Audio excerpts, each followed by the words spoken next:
আজ মহা অষ্টমী, দুর্গাপুজোর মেজাজে বাংলা এখন উৎসব মুখর।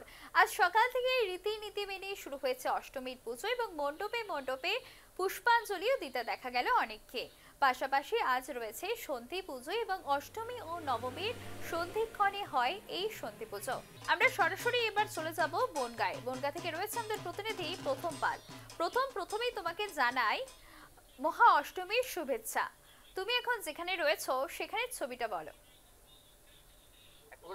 সুধাশ্রী, প্রথমেই তোমাকে অষ্টমীর শুভেচ্ছা এবং আমাদের যে সমস্ত দর্শক রয়েছে তাদের সাথে শুভেচ্ছা জানিয়ে আমি এই মুহূর্তে রয়েছি বনগাঁ 11 পল্লী যুবগোষ্ঠীতে, যেখানে কিন্তু যে থিম করা হয়েছে অনাহারে মানুষকে মৃত্যুর দিকে ঠেলে দেবেন না, এবং যেটা মূলত এই থিম যে অনেক সময় কিন্তু আমরা হয়তো নিজেরাই কোনো অনুষ্ঠান বাড়ি গিয়ে বা বিভিন্ন সময় কিন্তু খাবার নষ্ট করে থাকি, এবং সেই খাবার যাতে নষ্ট অপচয় না হয় এবং সেটা যেসব মানুষ রয়েছে যারা দিন আনা দিন খায় তাদের কাছে যাতে পৌঁছে যায়, সেই থিম কিন্তু গড়ে তোলা হয়েছে। তবে সর্বপ্রথম আমরা কথা বলে নেবো ক্লাব কর্তৃপক্ষদের। কোন ভাবনার থেকে এই থিম? এই থিম আমাদের 11 পল্লী যুবগোষ্ঠী প্রত্যেক বছরই একটা নতুন না নতুন কোনো উপস্থাপনা করে।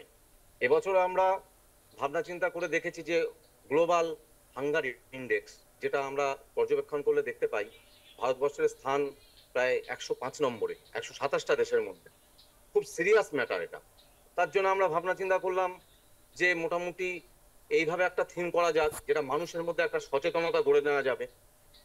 আর্থিক বৈষম্যের এই সমাজ ব্যবস্থায় তো অনেক মানুষ আছেন যারা অনুষ্ঠান করেন, ঠিক আছে, কিন্তু গরিব মানুষ প্রচুর আছে যারা ভুখা পেটে মারা যায়।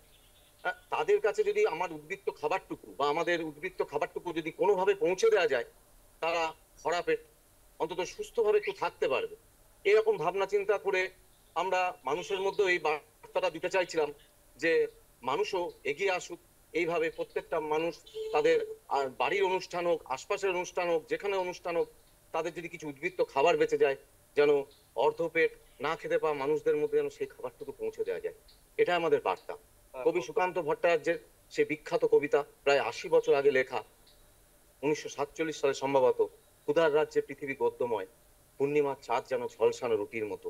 মানে একটা মানুষ যার কাছে খাদ্যটাই সব, তার কাছে পূর্ণিমার চাঁদের জ্যোৎস্নার সে সৌন্দর্য আর সৌন্দর্য থাকে না, মনে হয় সেই ঝলসানো একটা রুটি, সে খাবার চাইছে। এটাই আর কততম বর্ষ এবার আমাদের 11 পল্লী যুবগোষ্ঠী এবছর 59তম বর্ষ। কত কেমন সাড়া দিচ্ছে মানুষ? এটা আর বলার কি অপেক্ষা রাখে? প্রত্যেক বছরই আমাদের 11 পল্লী যুবগোষ্ঠীতে দর্শনার্থীদের ঢল নামে। এবছরও পঞ্চমী দিন আমরা উদ্বোধন করেছি। বিভিন্ন প্রশাসনিক আধিকারিক এবং রাজনৈতিক আধিকারিক ব্যক্তিবর্গ ছিলেন। আনন্দবাজার পত্রিকা থেকে আমাদের এখানে কভার করেছেন। তারপরে মোটামুটি পঞ্চমী, ষষ্ঠী, সপ্তমী 3 দিনই খুব ভালো সাড়া পেয়েছি। আর অষ্টমীর দিন আজকে তো সকাল থেকেই লোকজন আসছে, এইবার রাতে আশা করছি আজকেও মানে মানুষের ঢল নামবে। 11 পল্লী যুবগোষ্ঠীতে মানুষের প্রত্যেক বছরই পদার্পণ ঘটে, আর মানুষের আশীর্বাদ নিয়ে আমরা এগিয়ে যাই। একেবারেই সুদস্তি, যেমনটা তুমি শুনলে যে রাত যত বাড়বে 11 পল্লী যুবগোষ্ঠী যে থিম করেছে সেই থিমে কিন্তু ভিড় বাড়বে। এই মুহূর্তে তোমাকে প্যান্ডেলের ভেতরটা তোমাকে দেখাচ্ছি।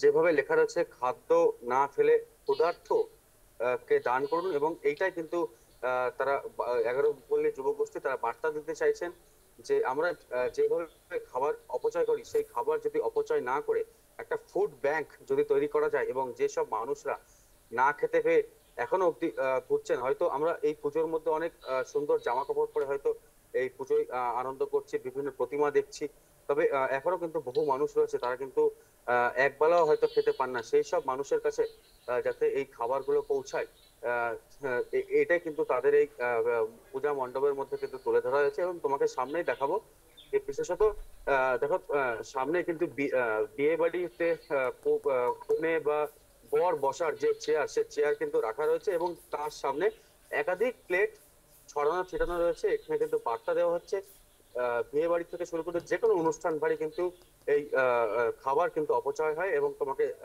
আরো দেখাবো যে দেখো, আসল যে রুটি, আপেল, এইগুলো কিন্তু এখানে ঝুলিয়ে রাখা হয়েছে। যেভাবে আমরা নষ্ট করি, খাবার ফেলে দিই, সেইগুলো না ফেলে যদি কোনো ক্ষুধার্ত ব্যক্তি বা যারা খেতে পাচ্ছেন না তাদেরকে যদি দেওয়া যায়, এটাই কিন্তু 11 পল্লী যুবগোষ্ঠী এইবার মানুষের সামনে তুলে ধরেছে।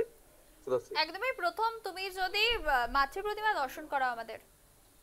একেবারেই শুধুশ্রী দেখো, অত্যন্ত মানে শিক্ষামূলক এই আহ, তাদের এই পূজা মণ্ডপ গড়ে তোলা হয়েছে এবং তোমাকে দেখাচ্ছি যে মাতৃ প্রতিমা, মায়ের যে একদম অভিনব মায়ের যে মূর্তি, সে মায়ের মূর্তি কিন্তু একদম অন্যান্য যে পূজা মণ্ডপ রয়েছে তার থেকে কিন্তু আলাদা রকম ভাবে তুলে ধরা হয়েছে। তুমি দেখতেই পাচ্ছ এবং হুম। সারা প্যান্ডেল জুড়ে কিন্তু একটা শিক্ষামূলক একদমই প্রথম একটা খুবই বার্তা সুন্দরভাবে দেওয়া সাজিয়ে হচ্ছে। তোলা হয়েছে মাতৃ প্রতিমা।